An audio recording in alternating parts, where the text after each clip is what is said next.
इस एमसीक्यूज़ के अंदर या इस क्वेश्चन के अंदर हमारे पास ये चीज़ है कि वाटर जो है वो सर्कुलेट कर रहा है थ्रू आउट हाउस, एक घर में से सर्कुलेट कर रहा है in a hot water heating system. एक हॉट हीटिंग वाटर का सिस्टम है जिसके अंदर या जिस घर के अंदर या उसी सिस्टम के अंदर पानी सर्कुलेट कर रहा है। If the water is pumped at a speed of 0.50 meter per second, अगर वाटर जो है वो पंप करता है 0.50 मीटर पर सेकेंड, तो मतलब इसने हमें वेलोसिटी दी है। तो हमने यहाँ लिखा कि जो v1 वेलोसिटी है वो हमारी 0.50 मीटर पर सेकेंड है, और वो जिसमें से 0.5 मीटर पर सेकेंड वेलोसिटी से जा रहा है, उस पाइप का जो डायामीटर है वो है 4 सेंटीमीटर डायामीटर उस पाइप का। तो हमने यहाँ लिखा कि डायामीटर जो है उसका वो 4 सेंटीमीटर है, और यहाँ ही आप इसको कन्वर्ट भी कर लें मीटर्स में। इसको आप 100 के साथ डिवाइड करेंगे तो आपको मीटर्स में जवाब मिलेगा 0.04। आगे चलते हैं डेटा के अंदर। अब ये जो डायामीटर है पाइप का वो बेसमेंट में है अंडर अ प्रेशर, यानी कि जो उस बिल्डिंग का जो निचले वाला हिस्सा है बेसमेंट, उसके अंदर ये पानी का प्रेशर है under a pressure of 3 atmosphere. उस टाइम उसका जो प्रेशर है वो 3.3 एटमॉस्फेयर है, 3.0। तो सबसे पहले जब इसने ये चीज़ कही कि वो बेसमेंट में है, तो इसका मतलब ये है कि उस टाइम उसकी जो हाइट है वो 0 है। क्योंकि आपने इन चीज़ों को थोड़ा यहाँ से समझ लेना है कि जब वो लफ्ज़ बेसमेंट कह रहा है तो मतलब ज़ाहिरी बात है वहाँ पे इसकी कोई भी हाइट नहीं है, वहाँ पे उसकी हाइट 0 है। फिर वो कह रहा है कि उस हाइट के ऊपर, 0 हाइट के ऊपर जब उसका प्रेशर है तो वो प्रेशर कितना है, 3 एटमॉस्फेयर। और यहाँ इस प्रेशर को आप पास्कल में भी कन्वर्ट कर दें। अगर आपने किसी भी एटीएम को यानी कि एटमॉस्फेयर वाले प्रेशर को पास्कल में कन्वर्ट करना होता है तो आप उस वैल्यू को 1.013 इंटू 10⁻³ के साथ मल्टीप्लाई करते हैं। तो 3 एटमॉस्फेयर में मिला हुआ है, तो 3 को आप मल्टीप्लाई करेंगे इस वैल्यू के साथ तो आपको वैल्यू मिलेगा ये वाला, और इस वैल्यू को हम कहेंगे कि ये वैल्यू हमें गिवन है पास्कल में। उसके बाद यह सवाल है कि what will be flow speed, उसकी जो फ्लो स्पीड है वो क्या होगी। यानी कि हमें उसने एक तो स्पीड दी थी जो कि v1 है, और वो हमसे पूछ क्या रहा है v2। लेकिन v2 कब पूछ रहा है कि तब जब प्रेशर जो है वो 2.6 सेंटीमीटर हो, diameter pipe on the second floor is 5 meter above. और अब जो फ्लो रेट वो पूछ रहा है हमसे, या फ्लो स्पीड उसकी पूछ रहा है, तो यानी कि हमसे वो पूछ रहा है v2। पहली चीज़ ये हमने लिख दिया कि हमसे वो सवाल पूछ रहा है v2 का। बाकी रही बात कि हमें दे क्या रहा है कि what will be the flow speed and pressure, दोनों चीज़ें क्या होंगी, फ्लो स्पीड भी बताएं प्रेशर भी बताएं। इसीलिए हमने क्वेश्चन के अंदर ये लिखा कि हमसे जो पूछा जा रहा है वो फ्लो स्पीड यानी कि v2 भी पूछा जा रहा है, और हमसे प्रेशर यानी p2 भी पूछा जा रहा है। लेकिन फ्लो स्पीड और p2 कहाँ पूछा जा रहा है। अब यहाँ वो चीज़ देखें, on the second floor 5 meter above, उसके सेकंड फ्लोर के ऊपर उसका प्रेशर क्या है, उसकी वेलोसिटी v2 क्या है। तो हमें जो अभी प्रेशर दिया गया है वो हमें गिवन नहीं है p2 का, लेकिन हमें हाइट गिवन है सेकंड फ्लोर की। जो सेकंड फ्लोर की हाइट गिवन है वो कितनी है हमें, वो है 5 मीटर। तो हमने वो लिख दी कि हमें जो उसकी है वो 5 मीटर है। लेकिन प्रेशर जब वो हम उसका सेकंड फ्लोर पर फाइंड कर रहे हैं तो उस टाइम उसका जो डायामीटर है वो कितना है पाइप का, 2.6 सेंटीमीटर है। तो हमने लिखा कि जो डायामीटर 2 है वो उसका 2.6 सेंटीमीटर है, और इसी को अब आप कन्वर्ट भी कर दें मीटर्स में तो आप उसका डायामीटर आपको मिलेगा 0.026। अब ये थी वो चीज़ें जो आपको डेटा के अंदर दी गई हैं, लेकिन यहाँ आप अज्यूम करेंगे कि आपका जो पाइप है वो ब्रांचेस में डिवाइड नहीं है। यहाँ पे एक और चीज़ भी आप कर लें कि जहाँ भी आपको डायामीटर मिला हुआ है आप उसको रेडियस में कन्वर्ट कर दें। डायामीटर 1 है तो मतलब radius 1, diameter is half of the radius, इसी वजह से डायामीटर को आप डिवाइड करेंगे 2 के साथ। जब आपने उसको डिवाइड किया 2 के साथ तो आपको वैल्यू मिला रेडियस 1 का 0.02 meter. In the same way diameter आपका जो गिवन है वो है 2.6 सेंटीमीटर जो कि दूसरे का डायामीटर है, तो उसी को आपने कन्वर्ट किया मीटर्स में 0.026। अब आपने उसी का रेडियस भी फाइंड कर देना है यहाँ से।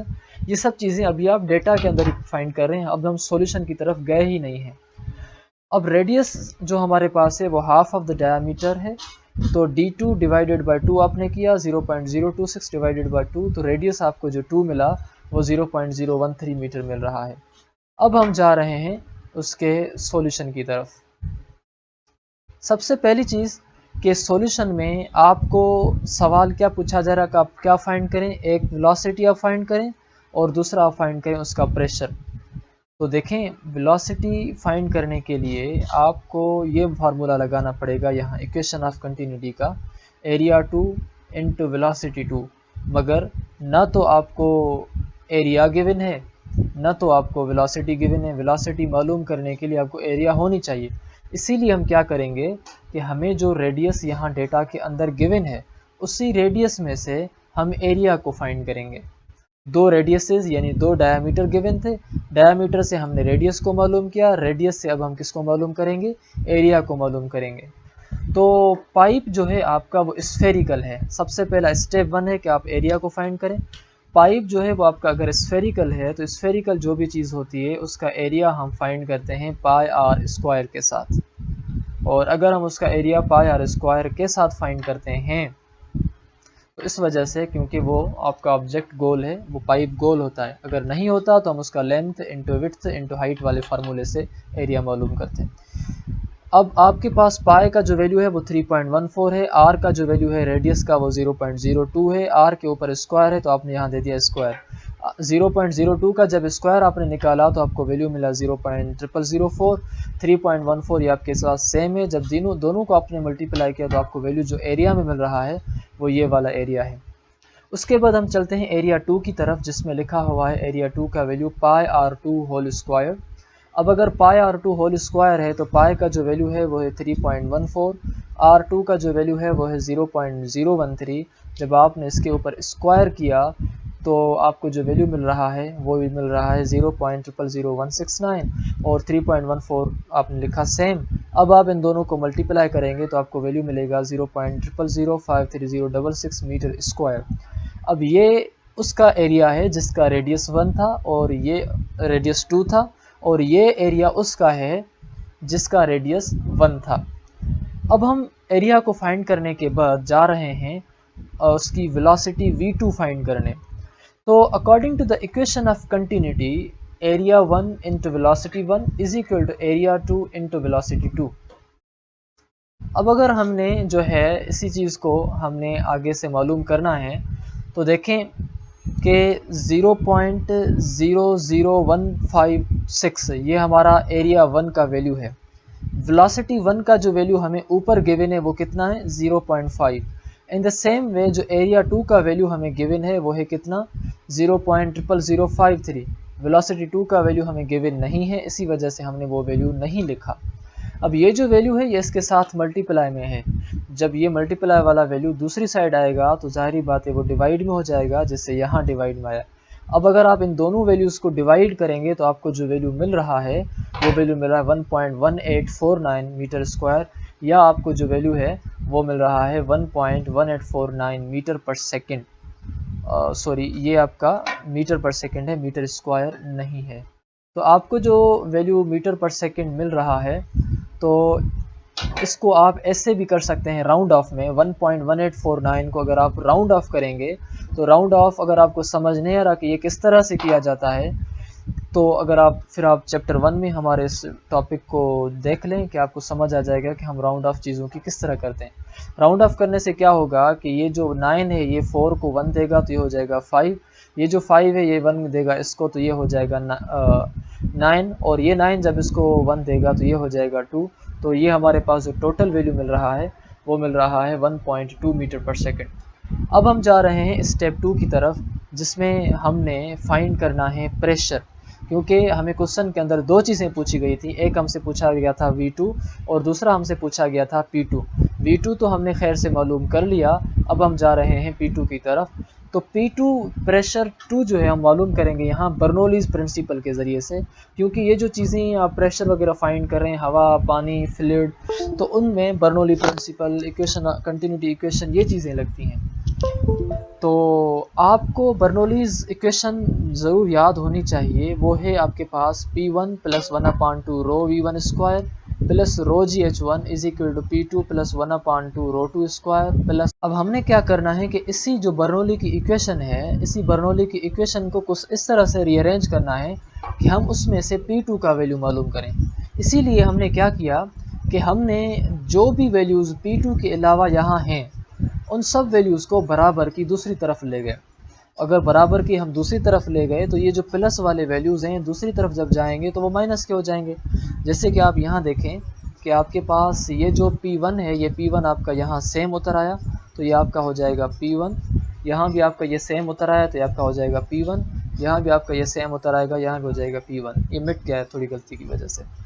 तो यहाँ पे 1/2 रो V1 स्क्वायर है तो यहाँ भी हमने वो 1/2 रो V1 स्क्वायर लिख दिया। ये जो वैल्यू 1/2 रो V2 स्क्वायर जो बराबर के उस तरफ था, जब इस तरफ आया तो किसका हो गया? नेगेटिव का।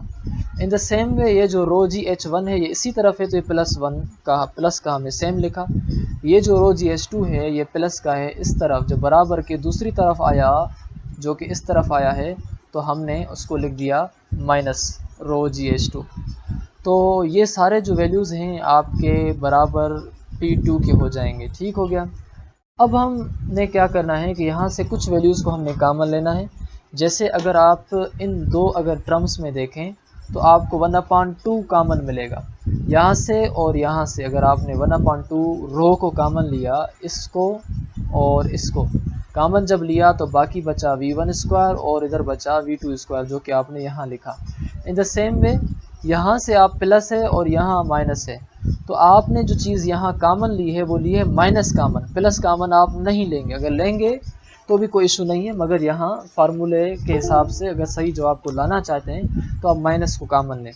माइनस को कॉमन लेने के साथ जो वैल्यूज़ को कॉमन लेंगे वो वैल्यूज़ हैं रो जी एच, यहाँ से भी रो जी एच। तो आपने रो जी एच और रो जी एच को कॉमन लिया, रो जी को सिर्फ और सिर्फ रो जी को। तो ये जो माइनस अगर कॉमन लिया तो ये माइनस इंटू प्लस ये हो जाएगा माइनस H1। ठीक हो गया। ये माइनस इंटू माइनस प्लस तो प्लस की H2 हो जाएगी आपके पास। तो इस तरह से ये आपकी मैथमेटिक्स जो है इस हिसाब से आपकी अगर समझ नहीं आ रहा तो आपकी थोड़ी कच्ची है, थोड़ा ध्यान करें ज़्यादा। तो इस इक्वल टू P2 हमारे पास है। ठीक हो गया। अब हमारे पास यहाँ ये है कि P1 सेम आपके पास plus 1/2 rho V1 square V2 square minus rho g आपकी ये कॉमन सेम। ये जो H2 प्लस वाला है ये पहले रखें और ये जो H2 माइनस वाला है ये सामने आगे रखें, बाद में रखें। तो इस तरह से हो जाएगा H2 माइनस H1 है सेम, कोई इसमें बड़ी बात नहीं है, सेम ही चीज़ें। तो H2 minus H1 is equal हमारे पास है P2। अब बारी आ गई है उस टाइम की जहाँ पे आपने सारे वैल्यूज़ को पुट करना है इसके अंदर। यहाँ पे ग्रेविटी का वैल्यू आप 10 पुट करेंगे, बाकी जो वैल्यूज़ हैं वो आपको ऊपर इक्वेशन के अंदर गिवन थे।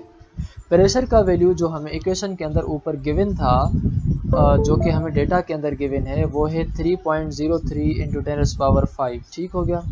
और अगर प्रेशर का हमें वैल्यू ये गिवन है और उसके बाद हमने यहाँ वो वैल्यू लिखा प्रेशर का 1/2 की जगह 1/2 रो की जगह पानी की डेंसिटी जो है वो है 1000। V1 वेलोसिटी हमें 0.5 मिली हुई है, V1 के ऊपर स्क्वायर है तो यहाँ भी हमने स्क्वायर दिया। V2 हमें जो है ऊपर हमने फाइंड की थी, पहले मिली हुई नहीं थी लेकिन ऊपर हम फाइंड करके आए हैं जो कि 1.2 होल स्क्वायर है।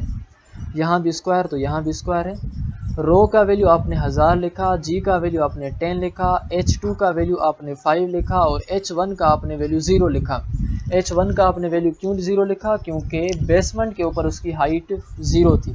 H2 सेकंड फ्लोर के ऊपर उसकी जो हाइट थी वो 5 थी। तो ये सारा वैल्यू आपका बराबर किसके हो रहा है? P2 के बराबर हो रहा है। अब यहाँ पे आपने जब 1/2 को मल्टीप्लाई किया 1000 के साथ तो आपको वैल्यू मिला 500 और ये वैल्यू आपने लिखा यहाँ सेम। 0.5 को जब आपने स्क्वायर किया तो आपको वैल्यू मिला 0.25। 1.2 को जब आपने स्क्वायर किया तो आपको वैल्यू मिला 1.44। 1000 की जगह आपने लिखा 1000, 10 की जगह आपने लिखा 10। 5 माइनस 0 का जवाब क्या आएगा? 5 आएगा। इज इक्वल टू P2 आपने लिखा सेम। उसके बाद यहाँ पे आपने ये जो सारा वैल्यू है प्रेशर वाला ये आपने अभी तक सेम लिखा, 500 यहाँ आपने सेम लिखा। इन दोनों वैल्यूज़ को आप आपस में जो है माइनस करें 0.25 में से। जब माइनस 1.44 चली जाएगी तो आपका वैल्यू आएगा माइनस 1.19 का। उसके बाद आपके पास है ये -1000 को जब आप 10 के साथ 10 तीनों वैल्यूज़ को जब आपस में आप मल्टीप्लाई करेंगे तो आपको जो वैल्यू मिलेगा वो मिलेगा 550,000 इज इक्वल टू P2। उसके बाद आपने क्या करना है कि 500 को मल्टीप्लाई करना है -1.19 के साथ, तो आपको प्लस इंटू माइनस माइनस मिलेगा, और 500 जब मल्टीप्लाई 1.19 के साथ तो आपको वैल्यू मिला 595। बाकी ये जो वैल्यू है ये आपने यहाँ भी सेम लिखा, ये जो वैल्यू आपने यहाँ भी सेम लिखा, इज इक्वल टू P2 भी आपने सेम लिखा। अब आप क्या करेंगे, इन दोनों वैल्यूज़ ये दोनों आपस में माइनस के हैं, यानी कि माइनस के 595 माइनस के 50,000, ये दोनों कर्ज हैं। ये दोनों कर्ज जब ऐड होंगे तो टोटल कर्ज हमारा जो है, टोटल नेगेटिव वैल्यू हमारा 50,595 बचेगा। अब ये जो वैल्यू है हमारा, वो इस वैल्यू में से कट करेंगे हम। जब आप इस वैल्यू को कन्वर्ट करेंगे, एक्सपोनेंट नोटेशन इसमें से हटाएंगे, तो आपको वैल्यू मिलेगा 303,000। ये आपने 303,000 लिखा। जब इसमें से ये वैल्यू माइनस हुआ तो आपको जो वैल्यू टोटल प्रेशर का मिल रहा है वो मिल रहा है 252405 पास्कल। ये हमारा है प्रेशर 2 का वैल्यू, और ये वो प्रेशर है जो उस पानी को जो है सेकंड फ्लोर पर इसको प्रेशर लग रहा है। अब ये जो प्रेशर P2 है आपको किस में दिया गया है, पास्कल में दिया गया है, जो कि 252405 पास्कल लिखें, या आप उसको 2.5 × 10⁵ पास्कल लिखें। लेकिन जो हमारे पास बुक के अंदर आंसर है वो हमें एटमॉस्फेयर में दिया गया है, इसी वजह से हमने इस वैल्यू को कन्वर्ट किया एटमॉस्फेयर में पास्कल में से।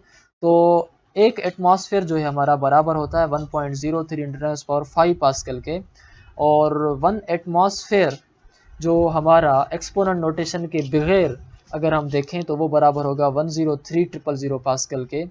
तो आपने क्या करना है कि ये जो आपको पास्कल का वैल्यू गिवन है, इस पास्कल के वैल्यू को डिवाइड करें आप 103,000 के साथ, तो आपको वैल्यू एटमॉस्फेयर में मिल जाएगा, और वो वैल्यू है 2.45 एटमॉस्फेयर।